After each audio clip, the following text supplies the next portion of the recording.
ஸ்படிகாகிருதியும் ஆதாரம் சர்வ வித்யாநாமய கிரீவம் பாஸ்மகே. நேயர்கள் அனைவருக்கும் அஸ்ட்ரோ கேஎஸ் ஐயங்காரின் பணிவான நமஸ்காரங்கள்.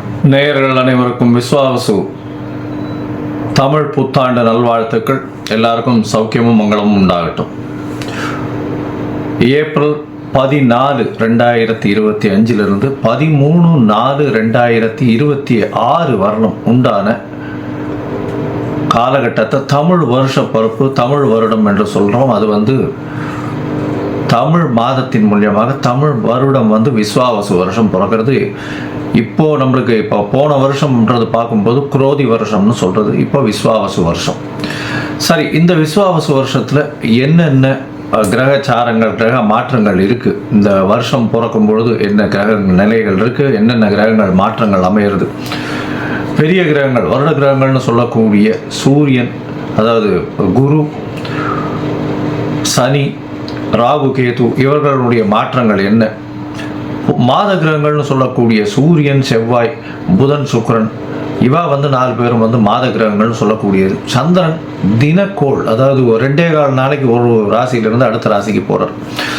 பொதுவாகவே பார்த்தீங்கன்னா இந்த வருடம் பிறக்கும் பொழுது தமிழ் வருடத்தின் ராஜா அப்படின்னு குறிப்பிடக்கூடியவர் பங்குனி மாதத்தின் அமாவாசை வரக்கூடிய நாளின் அடுத்த நாள், அதாவது இந்த தெலுங்கு வருடம் யுகாதி இருக்கு இல்லையா, யுகாதி வருஷம் பிறக்கிறது இல்லையா, யுகாதி தெலுங்கு வருடம் பிறக்கக்கூடிய நாளை, அந்த நாளின் ராஜா, அந்த நாளின் நாயகன் யாரோ, அதாவது கிரகம் எதுவோ அதுவே இந்த புது வருஷத்தின் ராஜாவாக எடுத்துக்கொள்ளப்படுறது. அதனால் இந்த வருஷம் பார்த்தேன்னா சூரியன் ராஜாவாகவும் அவரே சேனாதிபதியாகவும் அவரே அர்க்காதிபதியாகவும் வரார். இதை தவிர பார்த்தேன்னா அதாவது சந்திரன் மந்திரியாக இருக்கார். அது எப்படி சந்திரன் வரார் அப்படின்னா, இந்த வருஷம் விஸ்வாவசு வருஷம் பிறக்கிறது இந்த திங்கட்கிழமை, அதனால் சந்திரன். அதே மாதிரி பார்த்தேன்னா ஆவணி மாதம் சேனாதிபதி எப்படி டிசைட் பண்ணுறது அப்படின்னா, சேனாதிபதினு சொல்லக்கூடியது ஆவணி மாதம் வரக்கூடிய முதல் நாள் சேனாதிபதியும், ஆடி மாதம் அப்படின்னு சொல்லக்கூடியது சஸ்யாதிபதி. இதெல்லாம் எதுக்கு முக்கியம் அப்படின்னா, சஸ்யாதிபதி அப்படின்னா இந்த விளைச்சல் எப்படி இருக்கும் அப்படின்னு சொல்லக்கூடியது. சேனாதிபதியை எதுக்கு சொல்கிறோம் அப்படின்னா, இந்த இராணுவங்கள், அதை தவிர தளவாடங்கள், அதை தவிர நம்முடைய பாதுகாப்பு, இதை ஆளக்கூடியவர் யார் அப்படின்னா சூரியனாக இருப்பார் இந்த வருஷம். அதனால் என்ன ஆகும் அப்படின்னா, இந்தியாவினுடைய பொதுவாகவே இந்த லா அண்ட் ஆர்டர் ரொம்ப ஸ்ட்ராங்காக இருக்கும், மிகவும் கடுமையான சட்டங்கள் பாயக்கூடிய காலகட்டமாக இருக்கும். ஏன்னா சூரியனே ராஜாவாக இருக்கார். அதை தவிர வரிகள் கொஞ்சம் அதிகமாக இருக்கும், விலைவாசி கொஞ்சம் அதிகமாக போகக்கூடிய வாய்ப்புகள் நிச்சயமாக உண்டு. இதை தவிர பார்த்தாலேனா இந்த செவ்வாய் உங்களுக்கு அதாவது இந்த வருஷம் தனாதிபதினு சொல்லக்கூடியவர் செவ்வாய். தனாதிபதி அதாவது தானியாதிபதினு சொல்லக்கூடியவர் செவ்வாய். தானியங்கள்லாம் விளைவிக்கிறதுக்கு செவ்வாய்ன்றதுனால நெருப்பின் மூலியமாக தானியங்கள் அதாவது லாஸ் ஆகக்கூடிய வாய்ப்புகள் மிகவும் அதிகமாகும். அதை தவிர தானியங்களுடைய ஸ்கேர்சிட்டி கொஞ்சம் அதிகமாக இருக்கும், அதாவது தானியங்கள் கிடைக்கிறதுல கம்மியாக இருக்கும். அதன் மூலியமாக விலைவாசிகள் ஏறக்கூடிய வாய்ப்புகள் மிகவும் அதிகம். தங்கம் விலை ஏறக்கூடிய வாய்ப்புகள் நிச்சயமாக உண்டு. தங்கம் அதிக உச்சம் தொடக்கூடிய வாய்ப்புகள் மிகவும் அதிகம் இந்த வருஷம் பார்த்தாலேயானால். இது ஏன்னா குரு பகவான் 3ஆம் இடத்துல போகிறார், அது அவருடைய வீட்டையே வேற 9ஆம் இடத்த பாக்கியஸ்தானத்தையும் பார்க்கிறார். அதனால் தங்கத்தின் விலை அதிகமாக போகக்கூடிய வாய்ப்புகள் நிச்சயமாக இருக்கும். அது தவிர பார்த்தேன்னா இந்த வருஷம் மழை கொஞ்சம் அதிகமாகவே இருக்கும். ஆனால் தேவையான அளவிற்கு மேல் பெய்யும், தேவையான இடத்தில் பெய்யாமல் போகும். தேவையான இடத்தில் பெய்யாமல் போகும்னா நகரங்களில் கொஞ்சம் அதிகமாக பெய்யக்கூடியதாக இருக்கும். இதன் மூலியமாக இந்த வெள்ளம் வர்றது, அந்த மாதிரியான பிரச்சனைகள் கொஞ்சம் அதிகமாகவே இருக்கும். அதனால் தண்ணீர் பற்றாக்குறை சற்று இருக்கக்கூடிய காலகட்டமாகவே அமையும். சரி, மொத்தத்தில் இந்த வருஷத்தில் பார்த்தேன்னா சூரியனுடைய கட்டுப்பாட்டில் எல்லா விஷயங்களும் வர்றதுனால நாட்டை ஆளக்கூடியவர்களுக்கு நல்ல ஒரு ஏற்றமான காலகட்டமாக இருக்கும். இருந்தாலும் கடுமையான சட்டங்கள் கொஞ்சம் அதிகமாக வரக்கூடிய வாய்ப்புகள் நிச்சயமாக உண்டு. சனியும் ஆட்சியில் போயிருக்கார். இந்த வாட்டி கும்பத்திலேயே போய் ஆட்சியில் இருக்கிறது, மூலத்திரிகோண வீட்டில் இருக்கிறதுனால தொழிலாளர்களுக்கு மிகவும் கடினமான காலகட்டமாக இந்த வருஷம் அமைய போகிறது. பண பற்றாக்குறை கொஞ்சம் அதிகமாகவே இருக்கும். தொழிலாளர்கள் மத்தியில் பண வரத்து அதிகமாக இருக்காது. ஃப்ரீ ஃப்ளோ ஆஃப் மணி இருக்கிறதுக்கு வாய்ப்புகள் மிகவும் கம்மி. வியாபாரிகளுக்கு சற்று பின்னடைவு இருக்கும். ஏன்னா இந்த வருஷம் பிறக்கும் பொழுதே வந்து புதன் 12ஆம் இடத்துல நீச்சப்பட்டு போகிறார். விரயங்கள் வியாபாரிகளுக்கு கொஞ்சம் அதிகமாகவே இருக்கும். லாசஸ் கொஞ்சம் அதிகமாக இருக்கக்கூடிய வாய்ப்புகள் நிச்சயமாக உண்டு. இருந்தாலும் நீச்ச பங்கம் அடைகிறார், அதாவது க்ளோஸ், அதாவது விட்டு வெளியில் போகிறதுனால நல்ல ஏற்றங்கள் கிடைக்கக்கூடிய காலகட்டமாகவும் அமையும். வியாபாரத்தின் மூலியமாக இந்த ஷேர் மார்க்கெட் இண்டிசஸ்லாம் பார்த்தீங்கன்னா, ஷேர் மார்க்கெட் இண்டிசஸ்லாம் வந்து உள்நாட்டு உற்பத்தி வெளியில் போய் அது ஒரு பெரிய ஏற்றத்தை கொடுக்கும். இம்போர்ட் எக்ஸ்போர்ட் பிஸ்னஸ் ஒரு பெரிய மாற்றம், பெரிய உச்சத்தை தொடக்கூடிய வாய்ப்புகள் நிச்சயமாக உண்டு. மொத்தத்தில் பார்த்தோம்னா இந்த வருஷம் பெரிய ஏற்றம் நல்லபடியாக இருக்கும். பெண்களுக்கு மிகவும் ஏற்றமான வருஷம். பெண்கள் வந்து நல்ல எல்லா இடத்துலையும் வந்து ஒரு ஐகானிக் ப்ரெசன்டேஷன் இருப்பாங்க. ஏன்னா சுக்கிரன் வந்து உச்சம் பெற்று போயிருக்கக்கூடிய காலகட்டத்தில் இந்த வருஷம் பிறகுறது அது ஒரு பெரிய ஏற்றம். பரிவர்த்தனை யோகத்திலையும் பிறகுறது, அதாவது குருவின் பரிவர்த்தனையும் இருக்குது. அதனால் பணம், பெண்களின் கையில் பணம் வந்து ரொம்ப அதிகமாக இதுவாகும். அதாவது அதே மாதிரி இந்த களியாட்டங்கள்னு சொல்லக்கூடிய இந்த கிளாமர் இண்டஸ்ட்ரியில் கொஞ்சம் அதிகமாக செலவுகள் அதிகமாக இருக்கும். ஃப்ளாஷி இண்டஸ்ட்ரியில் கொஞ்சம் அதிகமாக இருக்கும். அது தவிர போதை வஸ்துக்கள், அது தவிர இந்த மதுபானங்கள் இதெல்லாம் வந்து அதிகமான விலை ஏறக்கூடிய, அதிகமாக கன்சியூம் பண்ணக்கூடிய வாய்ப்புகள் மிகவும் அதிகமாக இருக்கும். சரி, இந்த வருஷத்தினுடைய மாற்றங்கள் என்னென்ன அப்படின்றத பார்ப்போம். இந்த வருஷம் பிறக்கும் பொழுது பார்த்தோம்னா சூரியன், அதாவது சித்திர மாதம் அப்படின்றதுனால சூரியன் உச்சம் பெற்று மேஷத்தில் மேஷ ராசியில் இருக்க. காலபுருஷ தத்துவத்தின் 2ஆம் ராசியில் வந்து குரு, 4ஆம் ராசியில் அதாவது கடகத்தில் செவ்வாய் நீச்சப்பட்டும், கேது 6ஆம் இடத்திலும், சனி ஆட்சி மூல திரிகோணத்தோடு வந்து கும்பத்திலையும், அது தவிர ராகு, புதன், சுக்கிரன், இந்த 3 கிரகங்கள் வந்து மீனத்திலையும் இருக்கு. இந்த வருஷம் ஆரம்பிக்கும் பொழுது இந்த வருஷத்தின் வரக்கூடிய பெயர்ச்சிகள்னு பார்த்தோம்னா, முதல்ல வரக்கூடிய பெயர்ச்சி அப்படின்னா 26/4/2025 அன்னைக்கு ராகு கேது பெயர்றார். வாக்கிய பஞ்சாங்கம் பிரகாரம் ராகு பகவான் மீனத்திலிருந்து கும்பத்திலும், கேது கன்னியிலிருந்து சிம்மத்திலையும் வர. இந்த வருஷம் பார்த்தாலேயானால் குரு பெயர்ச்சி வருது. குரு 11/5/2025 குரு தன்னுடைய ரிஷப ராசியிலிருந்து மிதுன ராசிக்கு போகிறார். அதாவது அவர் வந்து பரிவர்த்தனை யோகத்தில் இருந்தார். ரிஷப ராசியிலிருந்து மிதுன ராசிக்கு போகிறார் குரு. இந்த வருஷத்தில் கடைசியில் மார்ச் 6ஆம் தேதி 2026ஆம் வருஷம் அப்போ வந்து சனியினுடைய மாற்றம் இருக்குது. சனி வாக்கிய பஞ்சாங்க பிரகாரம் 6/3/2026 அன்னைக்கு தான் வந்து மாறுறார்.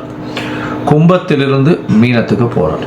இதுதான் இந்த வருஷத்தினுடைய வருட கிரகங்கள்னு சொல்லக்கூடிய குரு, ராகு, கேது, சனியினுடைய மாற்றங்கள். சரி, இந்த மாற்றங்கள் என்னென்ன ஏற்றங்களையும் இறக்கங்களையும் கொடுக்கும்? மீனம் முதல், அதாவது மேஷம் முதல் மீனம் வரை உண்டான ராசிக்காரர்களுக்கு எப்படி இருக்கும் அப்படின்றத பார்க்கலாம்.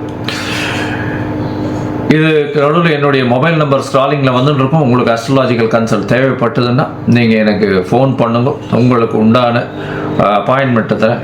உங்களுடைய date, time, place of birth, உங்களுடைய பெயர், தாய் தகப்பனார் பெயர் அனுப்பிச்சி வைங்க. என்னுடைய கட்டணம் என்னென்னு போடுறேன். அதுக்கப்புறம் உங்களுக்கு அப்பாயின்மெண்ட் தரேன். உங்களுடைய அப்பாயின்மெண்ட்டை போடும்போது உங்களுடைய ஹாரஸ்கோப் போடுவோம். ஹாரஸ்கோப்பில் சந்தி இருக்கான்னு முதல்ல பார்க்கணும். ஏன்னா நட்சத்திர சந்தி, பாத சந்தி, அது தவிர லக்ன சந்தி இதெல்லாம் இருந்ததுன்னா இந்த காலகட்டத்தில் நன்னா இருக்குன்னு நினச்சின்னு இருப்போம். ஆனால் நன்னா இருக்காது. எதனாலன்றதே புரியாது. உங்களுக்கு வந்து துலா லக்னமாக இருக்கும், நல்ல தசை நடக்கிறதுன்னு நினச்சின்னு இருப்போம். ஆனால் நல்ல தசையாகவே இருக்காது உங்களுக்கு. ஏன்னா அது லக்ன சந்தியாக வந்திருக்கும். விசாகம் 3ஆம் பாதம் நினச்சின்னு இருப்பீங்க, விசாகம் 4ஆம் பாதம் ரிச்சிக லக்னமாக இருக்கும். அதனால் நிறைய பேருக்கு என்கிட்ட வர்றவாளுக்கு 40, 45 வயசு, 50 வயசுலாம் இருக்கிறவாள்லாம் அவள் நட்சத்திரமே தெரியாமல் அவள் வந்து மிருகசீரிஷம்னு சொல்லிட்டு இருப்பாள். மிருகசீரிஷம் 2ஆம் பாதம்னா ரிஷபத்தில் வரும், 3ஆம் பாதம்னா மிதுனத்தில் வரும். அதனால் அந்த மாற்றத்திலேயே அவர்கள் வந்து யாருக்கு அர்ச்சனை பண்ணுறோம்னே தெரியாமல் பண்ணிட்டு இருப்பாள். அதனால் சந்தி முதல்ல தெரிஞ்சுட்டு எந்த நட்சத்திரம், என்ன பாதம், என்ன லக்னம், என்ன லக்னத்தின் பாதம் அப்படின்றத தெரிஞ்சுட்டு அவர்களுக்கு இப்பொழுது ஏற்ற தசையாக இந்த காலகட்டத்தில் நடக்கக்கூடிய தசாபுக்தி, அந்தரம், சூக்ஷ்மம், அதை தவிர கோல்சாரம் எப்படி இருக்குது அப்படின்றத வச்சு அவர்களுடைய பலன்கள் எப்படி இருக்கும் அப்படின்றதையும் சொல்கிறேன்.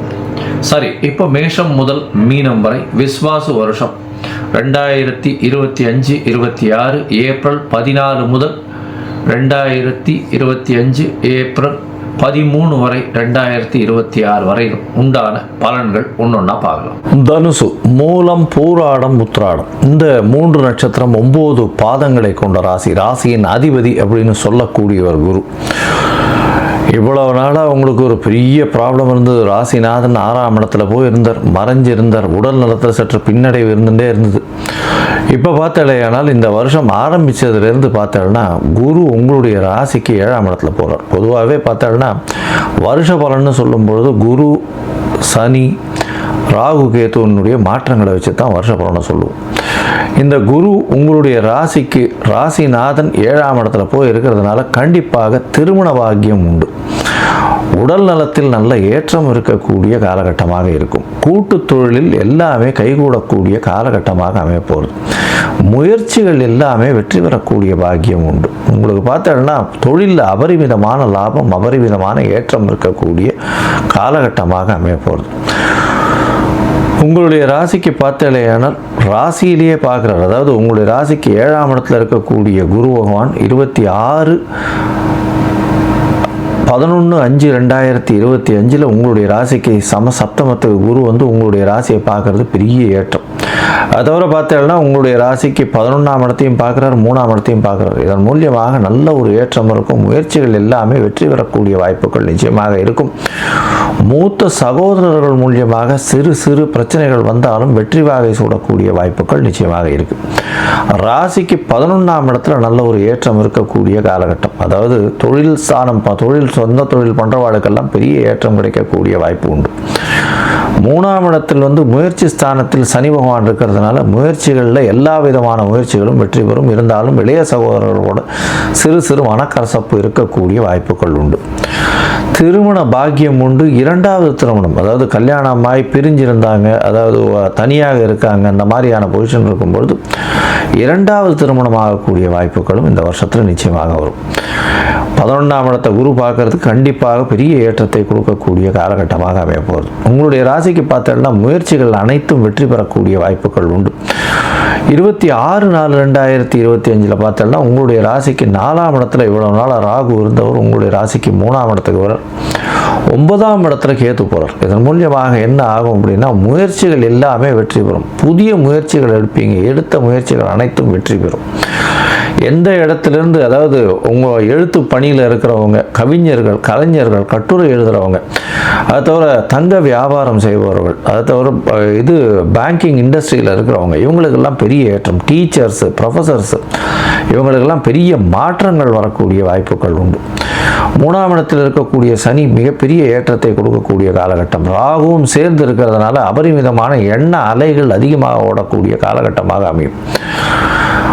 இந்த வருஷத்தில் பார்த்தாலேயானால் உங்களுடைய ராசிக்கு 9ஆம் இடத்துல கேத்து இருக்கிறதுனால தந்தையின் உடல்நல சற்று பின்னடைவு இருக்கக்கூடிய வாய்ப்புகள் மிகவும் அதிகம். இதனால் வந்து கொஞ்சம் ஜாகிரதையாக இருக்கிறது நல்லது.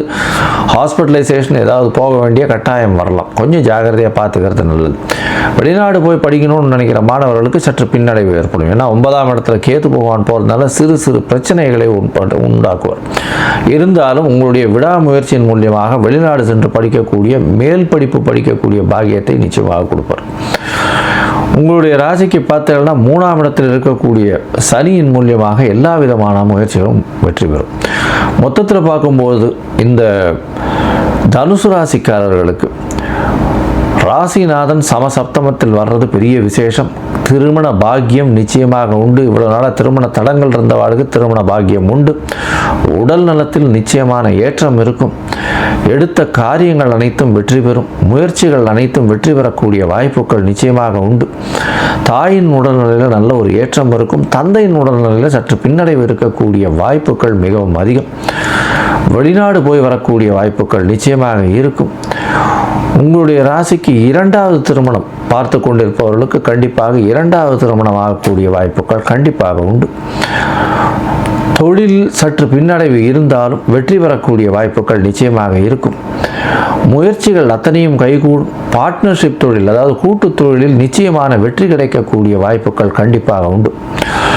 இந்த தனுசு ராசிக்காரர்கள், அதுவும் அதாவது ப்ரொஃபஸர்ஸாக இருக்கிறவங்க, டீச்சராக இருக்கிறவங்க, குருத்துவம் வாய்ந்த தொழில் செய்பவர்கள், அதாவது அந்த இது வைதிகம் செய்யக்கூடிய வாத்தியார், இந்த மாதிரியான இருக்கிறவர்கள், அவர்களுக்கெல்லாம் பெரிய ஏற்றத்தை கொடுக்கக்கூடிய காலகட்டம். உங்களுடைய ராசிக்கு 3ஆம் இடத்தில் இருக்கக்கூடிய சனி எல்லா விதமான முயற்சிகளிலும் வெற்றியை கொடுப்பார். இருந்தாலும் இளைய சகோதரத்தோட சிறு சிறு பிரச்சனைகளை கொடுக்கக்கூடிய காலகட்டமாக இருக்கும். போட்டி, பொறாமை, இந்த மாதிரியான விஷயங்களில் பிரச்சனைகள் எல்லாம் சுமூகமாக செட்டில் ஆகக்கூடிய வாய்ப்புகள் நிச்சயமாக உண்டு. மொத்தத்தில் பார்க்கும்பொழுது இந்த தனுசு ராசிக்காரர்களுக்கு 85 விழுக்காடு பெரிய ஏற்றமும் மாற்றமும் இந்த வருஷம் இருக்குது. இந்த வருஷத்தில் இந்த ராமேஸ்வரம் பக்கத்தில் ஜெகநாதர் கோவில் இருக்குது. ஆதி ஜெகநாதர் கோவில் இருக்குது. ராமரே ஜெகநாதரை அர்ச்சனை பண்ணதா இது சரித்திரம் இருக்குது. அதனால் திருப்புல்லானி போய் சேவிச்சுட்டு வர்றதன் மூலியமாக உங்களுக்கு எல்லா விதமான ஏற்றமும் மாற்றமும், உங்களுடைய அதாவது பிரம்மஹத்தி தோஷம், எல்லா தோஷங்களும் நீங்கக்கூடிய வாய்ப்புகள் நிச்சயமாக உண்டு.